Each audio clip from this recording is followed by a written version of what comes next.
I was on my way to Reading, which is twinned with his hometown, Düsseldorf. As I travelled up the motorway, the view through the windscreen reminded me of one of his early works. Before I knew it, I was in Reading. I think if you just look over here, you can see Andreas would have a field day here. There is just so much that is Gursky-like. This is the WorldCom building, really impressive building as you come off junction 11 of the M4. Do you think it's Gursky? I think it's very Gursky. Why?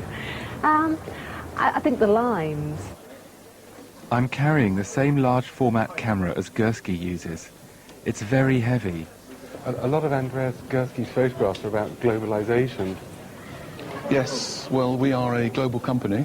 Right now you're walking through our finance department. Is this a call centre over here, or...? That's a training room. Oh, right. Yes, training. Gursky's office photos are always panoramic and full of people at computers. They have his trademark high point of view. I was having trouble finding this kind of composition. Kim? Yeah. You haven't got any ladders or stools we could rise, stand up a little bit? I can go and get you something, I'm sure. Is that any good? It's pretty good. It's pretty good. I'm not sure if he'd approve of all the columns in the middle of the shot, but we can't really move them out of the way. I mean, I haven't seen a lot so far that really makes me think of Andreas Gursky. Sometimes he alters his pictures to kind of make them look wider and like more of an expanse. Oh, this is it. This is it. This is it. This is fantastic. This might, this is might brilliant. help. This is absolutely brilliant. Gursky uses computers to manipulate his interiors to create seemingly infinite vistas. The closer you look at a Gursky photograph, the more you realize it's a cleverly constructed collage.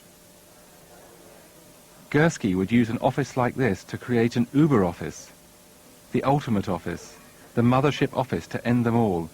So that's what I did. The next stop was an emerging part of Reading's new business park. Gursky may be seen as the ultimate observer of modern life, but he often lifts his compositions from the old masters, like Vermeer. His camera takes large sheets of negative, 5 by 4 inches. It was giving me the flatness and the classical pictorial composition of a Gursky. But these scenes in Reading seemed almost too generic to be Gursky's. There was always something specific about his photos. 24. Clement 24. Where's the plane, please? Thank you, Emma. Early session. We're playing from... I needed something more uniquely British. And then, bingo. 3 and 1, 31.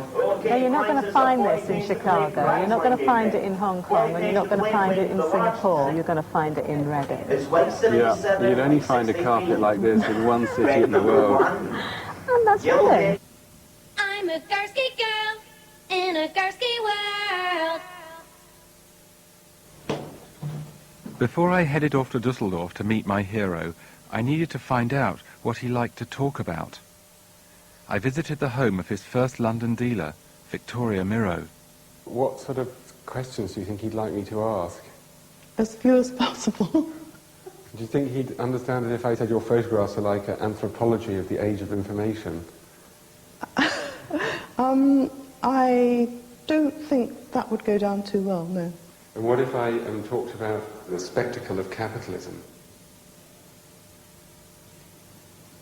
I don't think that would go down too well either. It wasn't a good day so far, but it was about to get worse. Victoria led me downstairs. I was in for a big shock. Gursky had taken pictures in Britain before, and Victoria had 3 of them. So these are the 3 unique Andreas Gurskys. Apparently Andreas ran all over Wimbledon, taking shots everywhere and getting quite excited. But I think probably the crowds, the way the courts were laid out, the green of the grass, I think all that was quite inspiring for him. I think they're very much Gurskys, and I think especially with the European Cup final, I think that would be the most fantastic Gursky, but obviously Andreas himself didn't really think they were quite destined to be works. What is a Gursky? A Gursky is a very unique vision that we can't explain. Right. So we'll never know. I don't think you and I could make a Gursky if we set out to make one. Victoria's words depressed me. So Gursky had taken photos in Britain. He just didn't think we belonged to his world. We were that boring.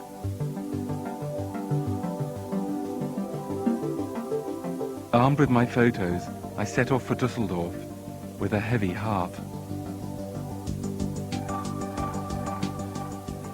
Andreas had invited me to see his brand new studio.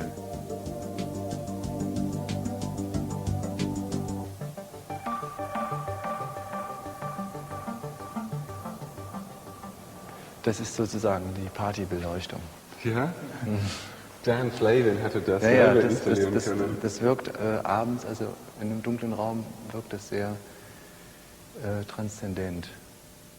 I wanted to show Gursky my photographs immediately, but I thought it might be an imposition if I didn't talk about his first. Also weder bin ich überhaupt ein Raver, ne, noch war ich das von der ersten Stunde an, sondern ich habe das also über die Arbeit irgendwie Interesse so an dem Phänomen bekommen und mittlerweile ist aber so schon, dass ich eigentlich überwiegend Techno-Musik auch höre. Man kann das Bild ja auch eher so abstrakt philosophisch betrachten, wie Menschen in die Welt geworfen werden und sich irgendwie behaupten müssen. Und wenn ich sagen würde, dass du sammelst eine Anthropologie der Zeitalter von Information?